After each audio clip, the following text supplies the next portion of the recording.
നമസ്കാരം.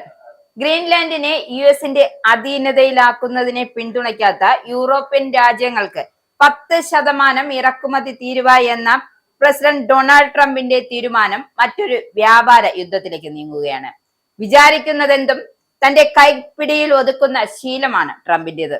എന്നാൽ ഗ്രീൻലാൻഡിന്റെ വിഷയത്തിൽ ട്രംപിന്റെ സ്വപ്നങ്ങളെല്ലാം കയ്യിലിരിക്കട്ടെ എന്നാണ് യൂറോപ്യൻ രാജ്യങ്ങൾ വ്യക്തമാക്കുന്നത്. ട്രംപിന്റെ ഭീഷണിക്കെതിരെ ട്രേഡ് ബസൂക്ക പ്രയോഗിക്കേണ്ട സമയമായി എന്നാണ് ഫ്രഞ്ച് പ്രസിഡന്റ് ഇമ്മാനുവൽ മാക്രോൺ അഭിപ്രായപ്പെട്ടത്. ഞായറാഴ്ച ചേർന്ന യൂറോപ്യൻ രാജ്യങ്ങളുടെ പ്രതിനിധികളുടെ അടിയന്തര യോഗത്തിലായിരുന്നു ഇക്കാര്യം ചർച്ചയായത്. ട്രേഡ് ബസൂക്ക ഉപയോഗിക്കുന്നതിലൂടെ യൂറോപ്യൻ യൂണിയൻ വിപണിയിലേക്ക് അമേരിക്കൻ ഉൽപ്പന്നങ്ങൾക്ക് പ്രവേശനം തടയുകയും നിയന്ത്രണങ്ങൾ ഏർപ്പെടുത്തുകയോ ചെയ്യാം. ചൈന പോലുള്ള രാജ്യങ്ങളെ ലക്ഷ്യമിട്ടുള്ള യൂറോപ്പിന്റെ ഒരു വ്യാപാര പ്രതിരോധ നടപടിയാണ് ഈ ട്രേഡ് ബസൂക്ക. ട്രേഡ് ബസൂക്ക എന്നറിയപ്പെടുന്ന ആന്റി കോർഷൻ ഇൻസ്ട്രുമെന്റ് യൂറോപ്യൻ യൂണിയന്റെ ഒരു നിയന്ത്രണമാണ്. 2021 നിർദ്ദേശിക്കപ്പെട്ട് 2023 ഡിസംബർ മുതൽ ഇത് പ്രാബല്യത്തിൽ വന്നു. മൂന്നാം രാജ്യങ്ങളുടെ സാമ്പത്തിക ഭീഷണികളിൽ നിന്നും യൂറോപ്യൻ യൂണിയനെയും അതിന്റെ അംഗരാജ്യങ്ങളെ സംരക്ഷിക്കുക എന്നതാണ് ഈ നിയന്ത്രണത്തിന്റെ നടപടിയുടെ ലക്ഷ്യം. സുരക്ഷാ വ്യാപാര നയങ്ങൾ സംയോജിപ്പിച്ച് ഏത് രാജ്യമാണ് ഭീഷണികൾ പ്രയോഗിക്കുന്നത് ആ രാജ്യത്തിന് പിഴകൾ ഏർപ്പെടുത്തി ബലപ്രയോഗം തടയുന്നതിനായി രൂപകൽപ്പന ചെയ്തിരിക്കുന്ന ഒരു പ്രതിരോധ സംവിധാനമാണിത്. ഗ്രീൻലാൻഡിനെ പിടിച്ചെടുക്കുന്നത് എതിർക്കുന്ന 8 യൂറോപ്യൻ രാജ്യങ്ങൾക്കെതിരെയാണ് ട്രംപ് താരിഫ് ഏർപ്പെടുത്തിയത്. Denmark, Finland, France, Germany, Netherlands, Norway, Sweden, UK എന്നിവിടങ്ങളിൽ നിന്നുള്ള ഉൽപ്പന്നങ്ങൾക്ക് ഫെബ്രുവരി 1 മുതൽ 10% താരിഫ് ഏർപ്പെടുത്തുമെന്നാണ് ട്രംപ് ശനിയാഴ്ച പ്രഖ്യാപിച്ചത്. ജൂൺ 1 ഒരു കരാറിൽ എത്തിയില്ലെങ്കിൽ ഇത് 25% ഉയരുമെന്നാണ് ഭീഷണി. നാറ്റോയുടെയും യൂറോപ്യൻ യൂണിയന്റെയും അംഗമായ ഡെൻമാർക്ക് നിയന്ത്രിക്കുന്ന ഗ്രീൻലാൻഡിന്റെ നിർബന്ധിത കൈവശപ്പെടുത്തൽ യൂറോപ്യൻ നേതാക്കൾ അംഗീകരിക്കാൻ വിമുഖത കാണിക്കുന്നതാണ് ട്രംപിനെ ചൊടിപ്പിച്ചത്.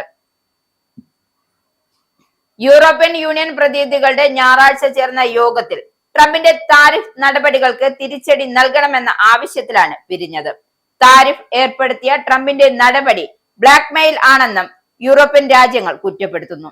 യൂറോപ്യൻ യൂണിയൻ നേതാക്കൾ വ്യാഴാഴ്ച ബ്രസൽസിൽ നടക്കുന്ന അടിയന്തര ഉച്ചകോടിയിൽ തിരിച്ചടി നൽകുന്നതിനുള്ള വിവിധ മാർഗങ്ങൾ ചർച്ച ചെയ്യും. അതിലൊരു മാർഗം 93 ബില്യൺ യൂറോയുടെ US ഇറക്കുമതിയുടെ താരിഫുകളാണ്. മറ്റൊന്ന് മാക്രോൺ മുന്നോട്ട് വെച്ചത് ട്രേഡ് ബസൂക്ക. ആദ്യ നടപടികളായ താരിഫ് ഏർപ്പെടുത്തുന്നതിനാണ് യൂറോപ്യൻ നേതാക്കൾക്കിടയിൽ കൂടുതൽ പിന്തുണ ലഭിച്ചത്. ട്രംപിന്റെ ഭീഷണിയും യൂറോപ്പിന്റെ പ്രതിരോധ നടപടികളും US-നും അവരുടെ ഏറ്റവും വലിയ സഖ്യകക്ഷികളും തമ്മിലുള്ള ബന്ധങ്ങൾ കൂടുതൽ വഷളാകുന്നതിലേക്ക് നയിക്കുമെന്നാണ് സാമ്പത്തിക വിദഗ്ധർ ചൂണ്ടിക്കാട്ടുന്നത്. ഇതിനിടെ 1/4 നൂറ്റാണ്ടു നീണ്ടുനിന്ന ചർച്ചകൾക്കൊടുവിൽ തെക്കേ അമേരിക്കൻ രാജ്യങ്ങളുടെ കൂട്ടായ്മയായ മെർക്കോസറും യൂറോപ്യൻ യൂണിയനും തമ്മിൽ സ്വതന്ത്ര വ്യാപാര കരാർ ഒപ്പിട്ടിരുന്നു. പാരാഗ്വേയുടെ തലസ്ഥാനമായ അസൂൻസിയോനിൽ ശനിയാഴ്ചയായിരുന്നു ഒപ്പുവയ്ക്കൽ നടന്നത്. ആഗോളതലത്തിൽ സാമ്പത്തിക സംരക്ഷണവാദവും വ്യാപാര സംഘർഷങ്ങളും വർദ്ധിക്കുമ്പോഴാണ് EU മെർക്കോസും കൈകോർക്കുന്നത്. യൂറോപ്യൻ പാർലമെന്റിന്റെ അംഗീകാരം ലഭിച്ചാൽ കരാർ പ്രാബല്യത്തിലാകും.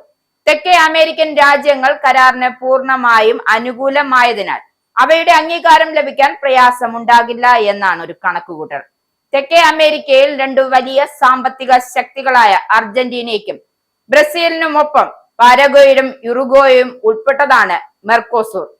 കൂട്ടായ്മയിലെ പുതിയ അംഗമായ ബൊളീവിയ വ്യാപാര കരാറിന്റെ ഭാഗമല്ല, പക്ഷേ വരും വർഷങ്ങളിൽ ചേർന്നേക്കാം. മെർക്കോസൂറിൽ നിന്നും സസ്പെൻഡ് ചെയ്തിരിക്കുന്നതിനാൽ വെനിസ്വേലയും കരാറിലല്ല. അർജന്റീനയിൽ നിന്നുമുള്ള ബീഫ് മുതൽ ജർമ്മനിയിൽ നിന്നുമുള്ള കാർ വരെ ഒരു നിര ഉൽപ്പന്നങ്ങളുടെ തീരുവയിൽ 90% ഇളവ് നൽകുന്നതാണ് ഈ കരാർ. കരാർ പ്രാബല്യത്തിലാകുന്നതോടെ ലോകത്തിലെ ഏറ്റവും വലിയ സ്വതന്ത്ര വ്യാപാര മേഖലകൾ ഒന്ന് നിലവിൽ വരും. 70 കോടി ഉപഭോക്താക്കൾക്ക് കുറഞ്ഞ വിലയിൽ സാധനങ്ങൾ ലഭിക്കും. US-ലെ ട്രംപ് സർക്കാരിന്റെ പ്രശ്നഭരിതമായ നയങ്ങൾക്കെതിരായ പ്രതിരോധമാണ് കരാറെന്നും യൂറോപ്യൻ കമ്മീഷൻ അധ്യക്ഷ വ്യക്തമാക്കുന്നുണ്ട്. എന്തായാലും ഈ കരാർ നിലവിൽ വന്നാൽ അത് ട്രംപിന് കിട്ടുന്ന നല്ല മുട്ടൻ തിരിച്ചടിയായി.